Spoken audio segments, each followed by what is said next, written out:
सीमा हैदर से जुड़ी हुई बड़ी खबर आपको बता दें। सीमा के पहले शौहर गुलाम हैदर का बयान सामने आया है। सीमा के पीछे बड़े शख्स का हाथ है।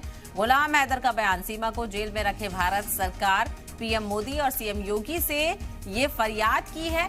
सीमा हैदर के शौहर गुलाम हैदर ने बच्चों को वापस भेजने की भी अपील गुलाम हैदर ने की है। तो आपको बताते चलें, नेपाल से सरहद पार करते हुए सीमा हैदर सचिन के प्यार में हिंदुस्तान आई थी और तब से ही सीमा हैदर को लेकर तनाजा चल रहा है और खूब सुर्खियां बटोरी हैं। लेकिन सीमा के मामले को लेकर उनके पहले शौहर गुलाम हैदर के भी कई बार बयान सामने आ चुके हैं और एक बार फिर से गुलाम हैदर ने सीमा को लेकर बड़ा बयान दिया है। सीमा के पीछे बड़े शख्स का हाथ है। गुलाम हैदर ने ये बड़ा सवाल उठाया है। सीमा को जेल में रखने की बात कही है गुलाम हैदर ने और साथ ही साथ पीएम मोदी और सीएम योगी से इसकी फरियाद की है। बच्चों को वापस भेजने की भी अपील की है। आपको बताते चले, सीमा हैदर अपने 4 बच्चों को अपने साथ लेकर हिंदुस्तान में रह रही है।